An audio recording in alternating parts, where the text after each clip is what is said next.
Hola, ¿cómo están todos? Bueno, bienvenidos a una nueva clase de Historia Latinoamericana y Argentina, donde vamos a seguir trabajando los distintos textos de las unidades del programa. Y hoy vamos a ya introducirnos en la unidad número 4, que es quizás una de las unidades más interesantes porque nos permite pensar cómo se iniciaron en realidad los procesos de democratización de los estados latinoamericanos en el periodo que va aproximadamente desde 1910 hasta 1930, es decir, una etapa en la cual las sociedades latinoamericanas se van complejizando, el aporte del fenómeno inmigratorio va transformando la estructura social de esas sociedades, pero además distintos grupos sociales que históricamente estaban postergados en cuanto a lo que es la participación social o la participación política, comienzan a movilizarse activamente y se internan en la vida política e institucional de los distintos estados latinoamericanos. Nosotros en el abordaje de esta unidad número 4 vamos a trabajar tres textos. El primer texto, el texto dedicado a la clase de hoy, es el texto de Mirta Moscatelli, que analiza la experiencia de José Bache y Ordóñez, las dos presidencias de José Bache y Ordóñez entre 1903 y 1907 y luego entre 1911 y 1915, que marcan, digamos, el proceso reformista y democratizador que se inició en el Uruguay allá a comienzos del siglo XX y que inició de alguna manera estos procesos de democratización y transformación de las instituciones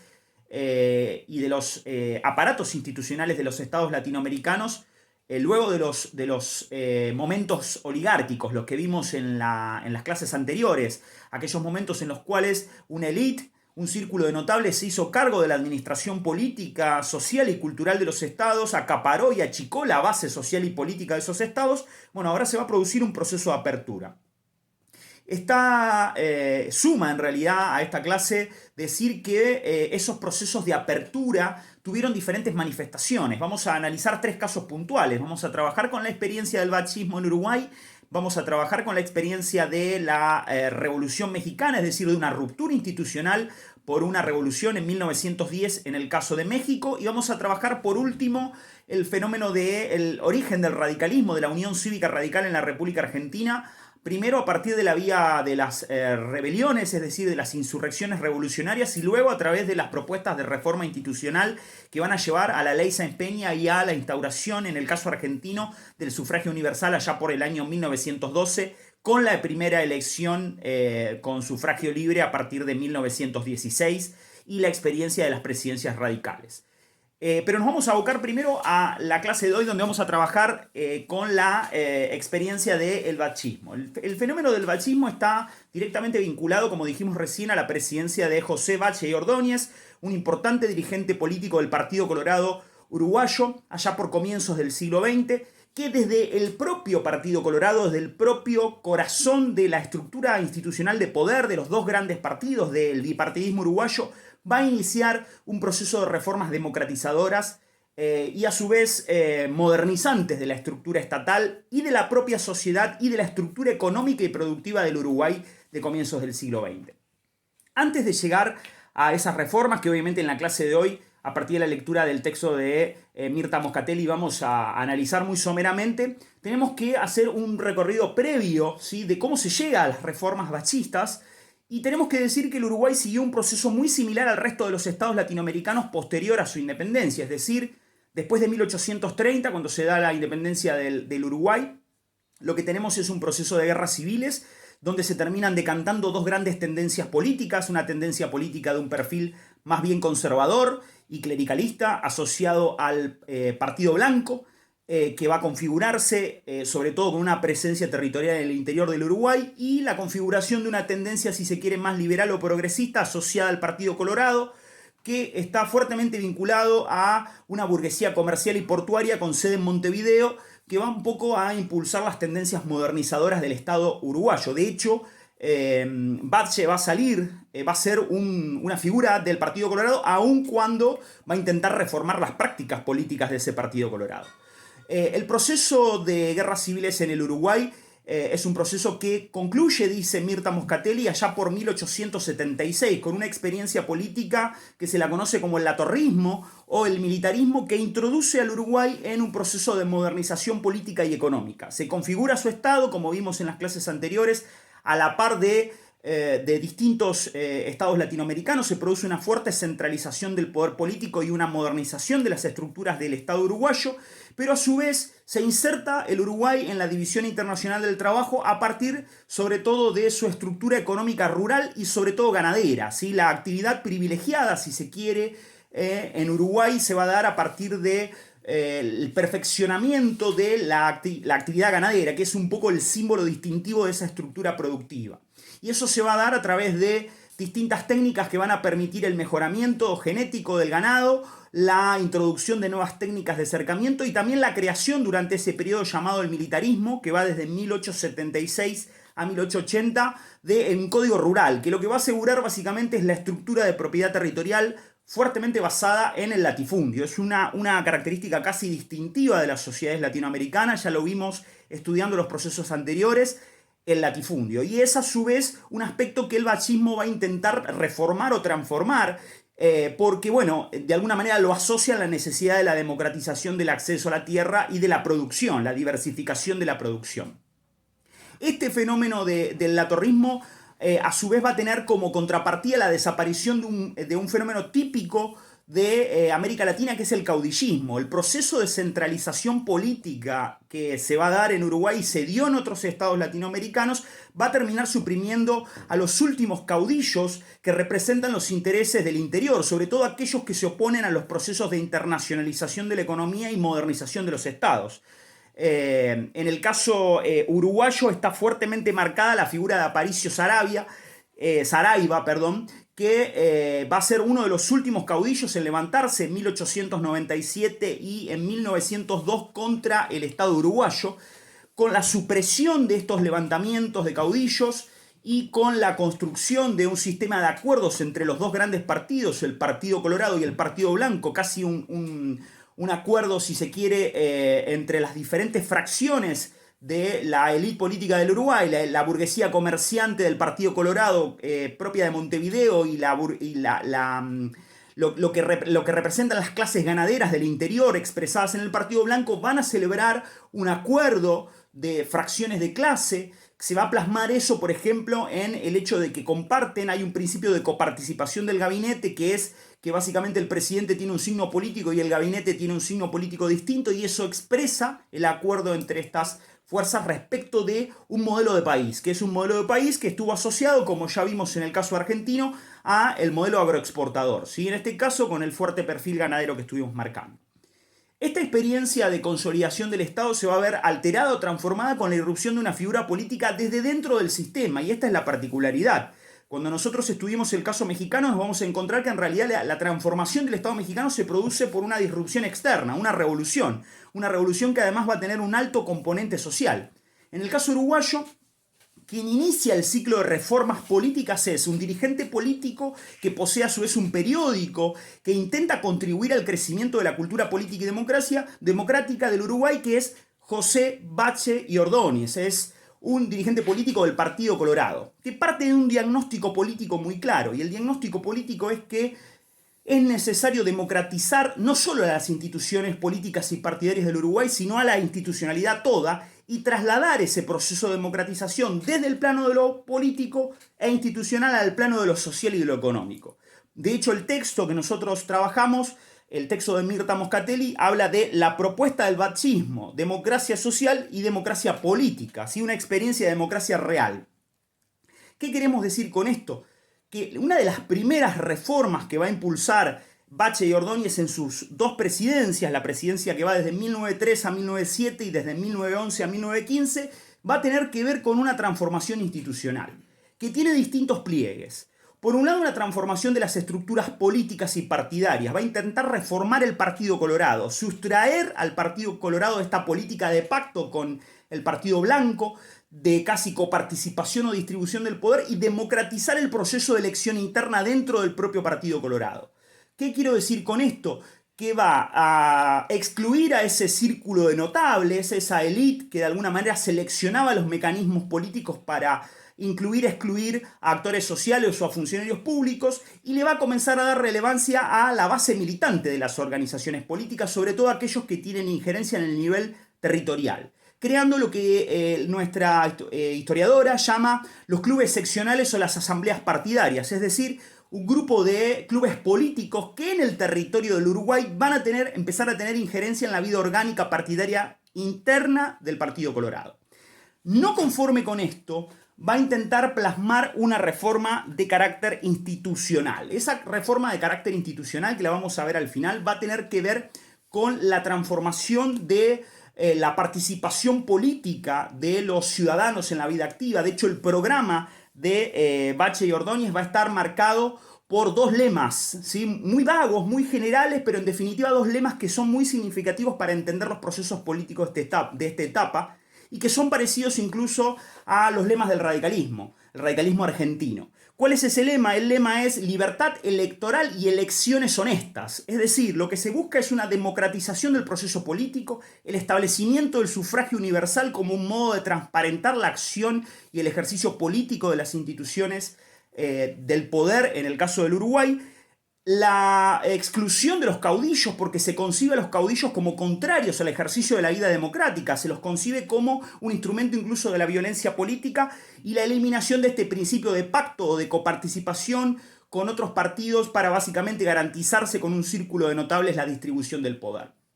Esto después, hacia 1916, va a terminar casi al final del gobierno de Bache y Ordóñez con una propuesta de reforma constitucional donde se va a buscar disminuir el poder del Poder Ejecutivo, crear un Poder Ejecutivo pluricolegiado, es decir, con más de 9 miembros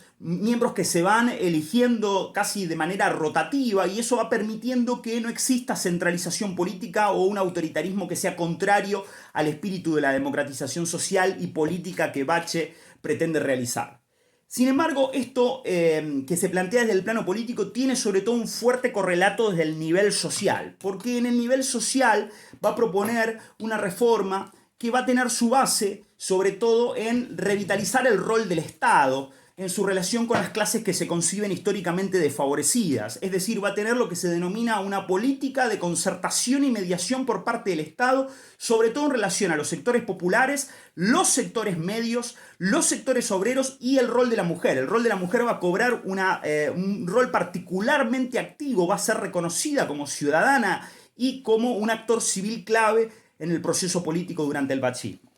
Ese nuevo rol que se le atribuye al Estado comienza a permear distintos aspectos de la vida social. Aparece la figura del Estado empresario. El Estado empresario, en tanto que el Estado, por un lado, durante la primera, sobre todo, presidencia de Bache, lleva a cabo una fuerte política de nacionalizaciones que abarcan distintos aspectos de la vida económica y productiva: los telégrafos, los ferrocarriles, las distintas industrias del Uruguay, como por ejemplo las industrias asociadas a la destilería de alcohol, así como también la introducción de una política de proteccionismo que implica subir aranceles a determinadas importaciones, preservar la producción nacional, movilizar un proceso de sustitución de importaciones que le permita al Uruguay garantizar la provisión de algunos elementos que antes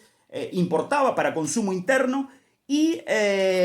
sostener una actividad estatal que implique una fuerte regulación de la vida económica para excluir o en todo caso para disminuir la influencia del capital británico en la vida económica del Uruguay. Esto no es menor y se ve plasmado, por ejemplo, en la nacionalización de los dos principales bancos, ¿sí?, que son el Banco de la República y el Banco Hipotecario, que se convierten en agentes crediticios claves para el incentivo de la sustitución de importaciones en el caso de la economía nacional. Y esta injerencia del Estado, este mayor intervencionismo estatal, este mayor rol del Estado en la concertación entre el capital y el trabajo, también se ve plasmado en el plano de la estructura de la propiedad de la tierra. Hay un proyecto deliberado de disminuir la injerencia del capital ganadero, del latifundio, es decir, de la alta concentración de la propiedad de la tierra en manos de los grupos ganaderos, del interior sobre todo, e incentivar el desarrollo de nuevas actividades económicas. Esas nuevas actividades económicas sobre todo van a estar vinculadas al incentivo de la actividad ganadera. Y se toman decisiones muy activas por parte del Estado en este periodo. Por un lado, se busca limitar la ganadería extensiva imponiendo ciertos impuestos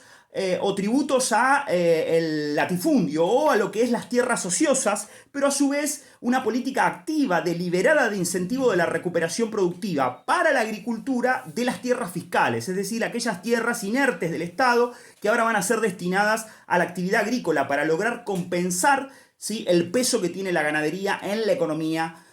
nacional. Este impulso de la agricultura se da a través de distintos instrumentos técnicos, como por ejemplo la creación de la Facultad Agronómica o el Instituto Semillero Nacional, que se convierten en vehículos de innovación técnica, pero a su vez de crédito. Son vehículos de crédito para el incentivo a la actividad agrícola, que buscan diversificar la matriz productiva del Uruguay, que buscan transformar esa matriz productiva y buscan generar nuevos actores económicos y sociales dentro de esa estructura productiva. Aún así, dice Mirta Moscatelli, nos vamos a encontrar con que este fenómeno de alta concentración de la tierra no se revierte y es quizás una de las reformas más resistidas y más obstruidas por los sectores conservadores durante el periodo de Bache. Hacia 1916-1917, el 60% de la producción interna del Uruguay sigue todavía en manos de la ganadería y solo el 6% sigue destinado a la agricultura. Es decir, una sociedad donde la concentración de la tierra y la influencia política de los sectores conservadores sobre la política nacional sigue siendo muy relevante. Como vimos entonces, este intento de transformación del rol del Estado, una injerencia del Estado como mediador, como agente que interviene, que promueve, que impulsa, que motoriza la actividad económica, va a producir una enorme transformación social. Una transformación social que va a hacer emerger a nuevos grupos sociales y que va a requerir de la educación como un instrumento clave para la transformación de la cultura política, social y económica de la sociedad uruguaya. Como dijimos, ya Uruguay tenía un antecedente hacia 1877 de una ley de educación común, pero durante la presidencia de Bache lo que sucede básicamente es que se establece la gratuidad universal en distintos niveles en 1914 de la educación, tanto el nivel primario, el nivel secundario como el nivel universitario, que garantizan la existencia de un piso mínimo de conocimientos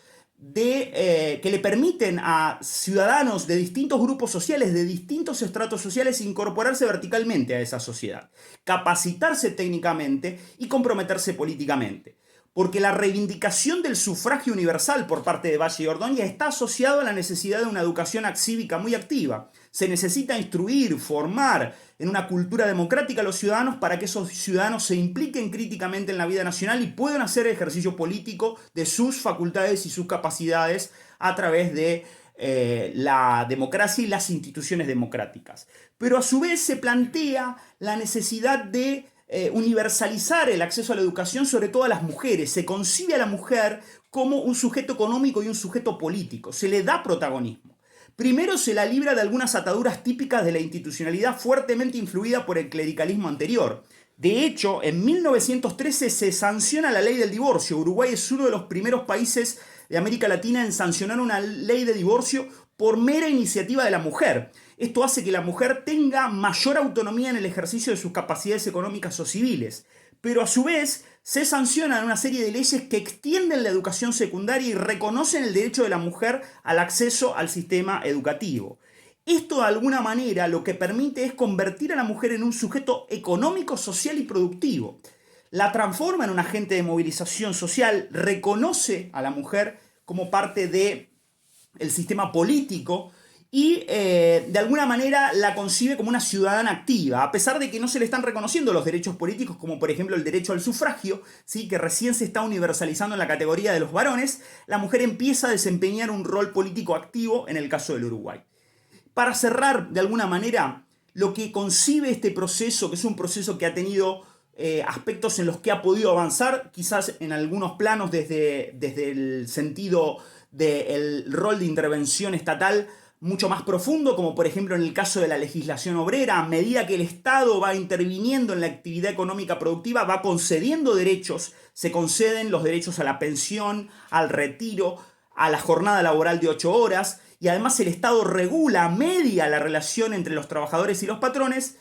Es cierto que en el caso de los intentos de reformar la estructura productiva o de avanzar sobre el capital británico hubo más trabas o más obstrucciones que dificultaron los procesos de reforma de modo más estructural. De todos modos, se avanzó en una democratización casi radical. de la sociedad uruguaya, al punto tal que fue la sociedad uruguaya una de las sociedades durante el periodo de Bache y Ordóñez con mayor nivel de laicismo y mayor nivel de secularización y hasta incluso de anticlericalismo de América Latina, en tanto y en cuanto que el Estado se afirmó como una institución democrática, concedió más participación a nuevos grupos sociales, rompió con algunas instituciones tradicionales, permitió una mayor participación política obrera y social de grupos históricamente marginados e intentó transformar la estructura productiva, diversificando, generando un polo de acción, si se quiere, de actividades productivas industriales o incorporando las primeras innovaciones técnicas